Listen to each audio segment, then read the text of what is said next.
The magazine in my hand was dated January 2024. The edges of the pages were slightly wavy from humidity, and the cover showed a white sailboat cutting through blue waters in the Mediterranean. I wasn't reading. My eyes scanned the captions: freedom, horizon, exclusivity. My brain was fixated on the annoying sound coming from the reception desk, a pen tapping against wood.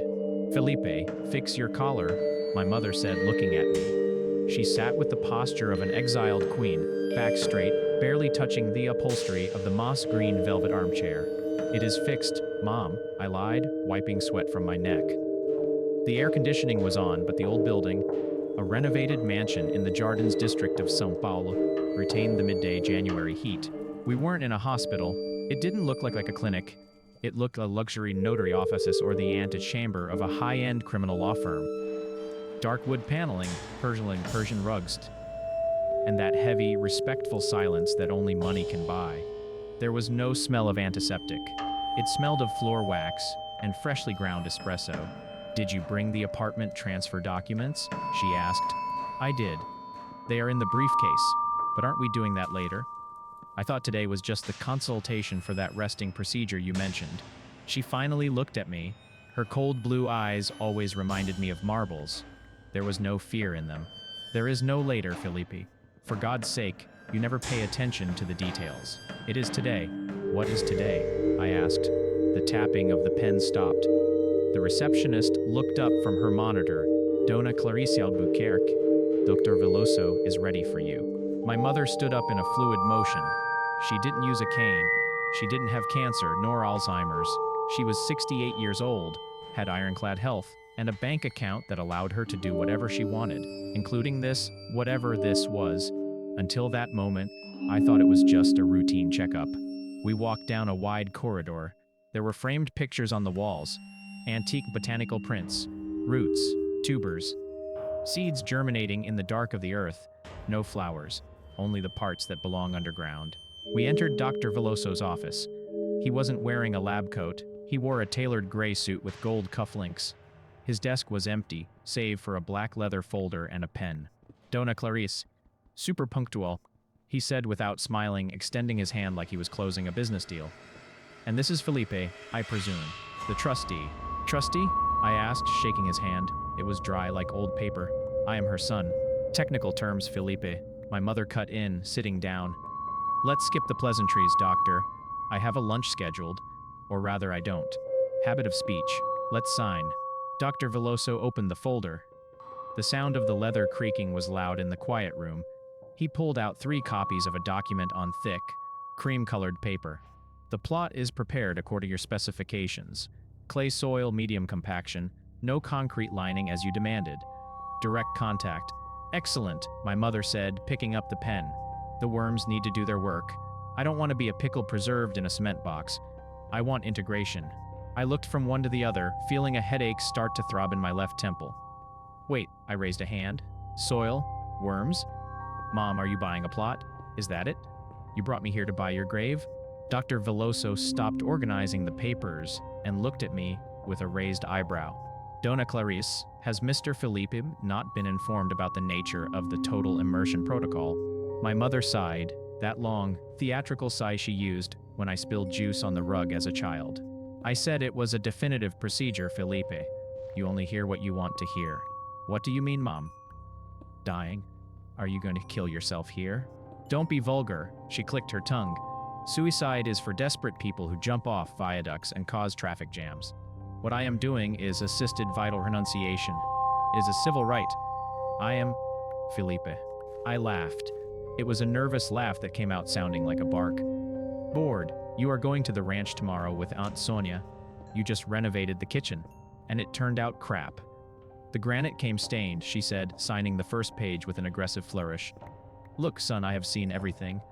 I have traveled. I have married. I have been widowed. I have raised you. The world is boring. Too noisy.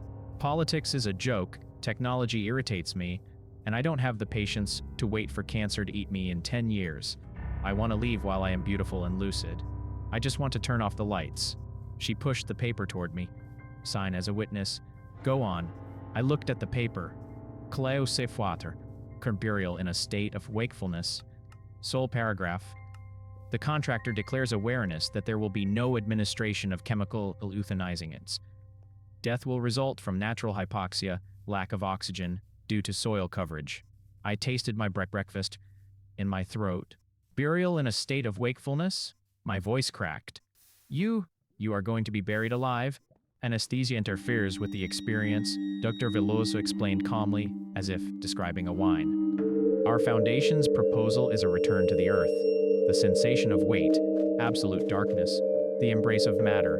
It is the only real form of connection. Drugs only numb the transition. Donna Clarice opted for the pure root package. It is only for the strong like her. You people are sick. I stood up, knocking over my chair.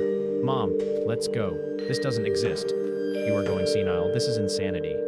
I am going to have you committed. My mother didn't even lift her head from the paper. Son, if you don't sign, my entire estate will be donated to the agency. The will is already drafted and registered. If you sign now, the assets are yours. If you make a scene, you leave here with nothing, and I go into the hole anyway. She looked up at me. The coldness in her eyes was absolute. She wasn't joking. She was negotiating. It is a simple choice, Felipe. Do you want to be a rich orphan or a poor orphan? Because you're going to be an orphan today either way. I stood there staring at her. The woman who gave birth to me. The woman who taught me to tie my shoes. The woman who was now blackmailing me with my inheritance so I would watch her be buried alive. The worst part? I thought about her assets. I thought about my debts. The late car payments. The kids' private school tuition. That second of hesitation was the most monstrous thing I have ever felt in my life. And she saw it. She saw the hesitation in my eyes. A small, victorious smile. Sit down. Blue or black pen? I signed. My hand shook so much the signature looked like the EKG of a heart attack. Excellent. Dr. Veloso gathered the papers. Let us proceed to the courtyard. The courtyard was at the back of the mansion. I expected a cemetery, or perhaps a disguised crematorium. It was neither. It was a winter garden, enclosed by high walls covered ferns. The ceiling is a retractable glass structure, currently open, letting in the midday sun. The place was beautiful. Orchids, giant ferns, a small pond with koi fish. And in the middle of the impeccable lawn, there were graves. Not many. 3 or 4 mounds of fresh earth, and one open grave. It was a perfect rectangle cut into the red, damp soil. There was no coffin. The bottom of the grave was lined with immaculate white linen sheets, contrasting violently with the mud. 2 men stood by the grave. They wore green gardener's overalls and held shovels, common construction shovels, wooden handles worn by use. No technology, no machines, it was all manual, visceral. Donna Clarice. Dr. Veloso indicated the grave with an elegant gesture. Your bed. My mother walked to the edge. She looked down, assessing the depth. Looks comfortable. Deep enough not to hear the car horns outside? 2.5 meters of natural acoustic insulation. The doctor guaranteed. She began to undress. Right there, in front of me, the doctor and the gardeners. She took a laser, her silk blouse, her skirt. She remained in a simple, white cotton slip she had brought in her purse. She looked vulnerable for the first time.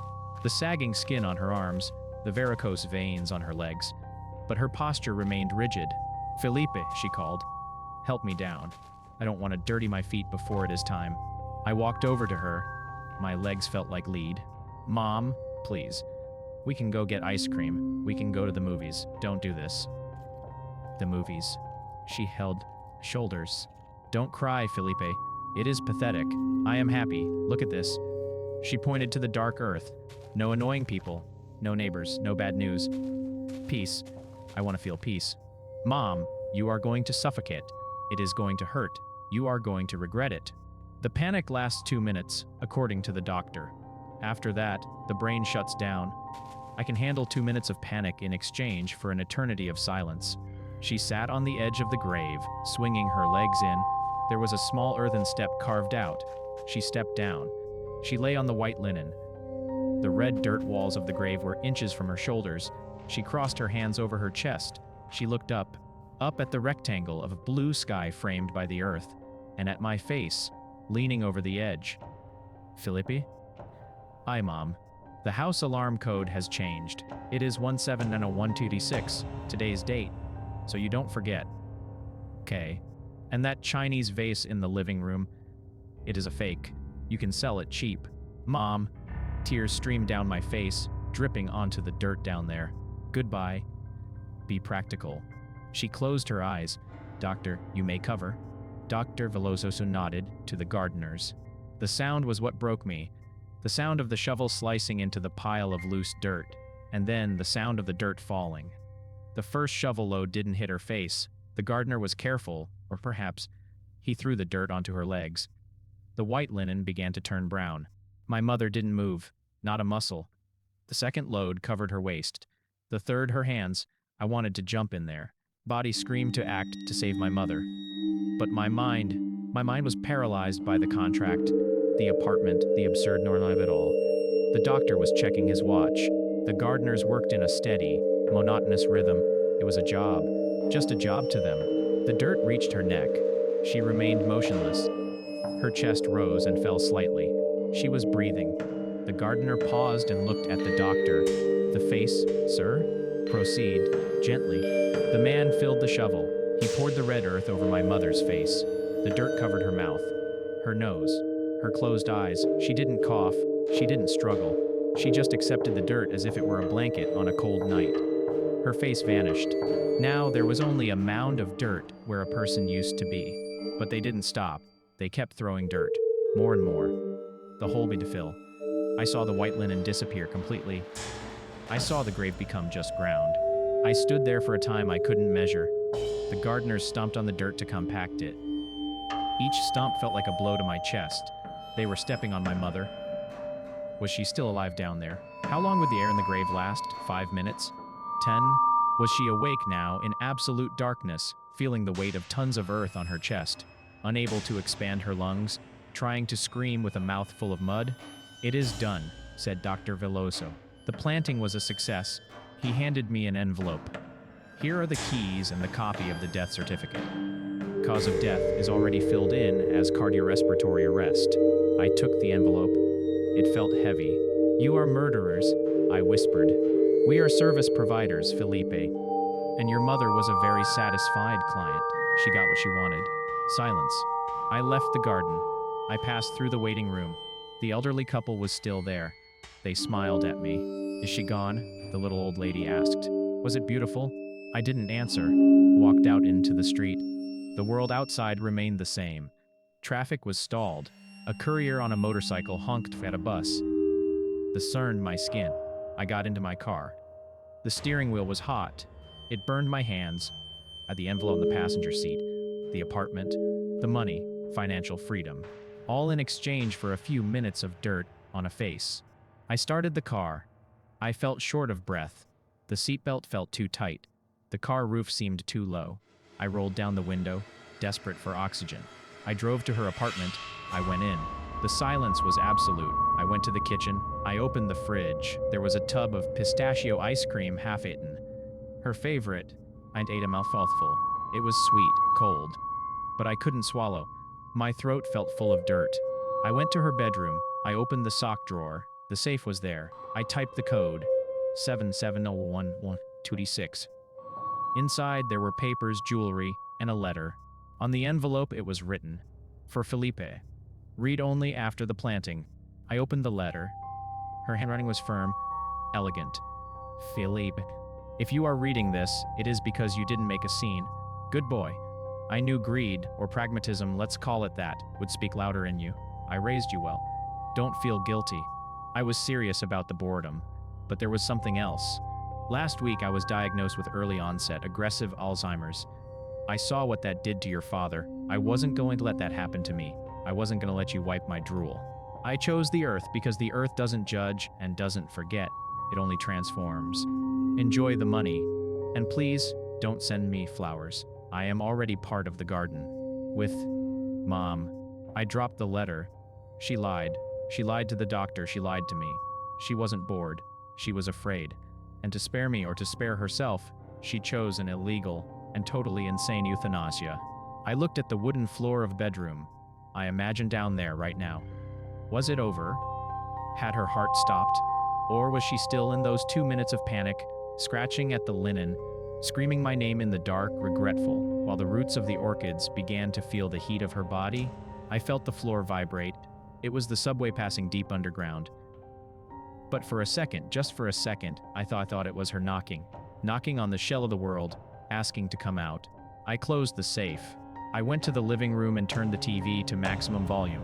I needed noise. I needed to cover the silence. Because now I knew silence isn't peace. Silence is just the earth waiting to fall on us. And the waiting list at that place, it is long. And I just realized that I now have a family discount because of my mother's procedure. It was in the fine print I signed. I looked at the ceiling. It felt like it had descended a few inches. The truth is, our house is just a bigger coffin, and we spend our whole lives waiting for the lid to close.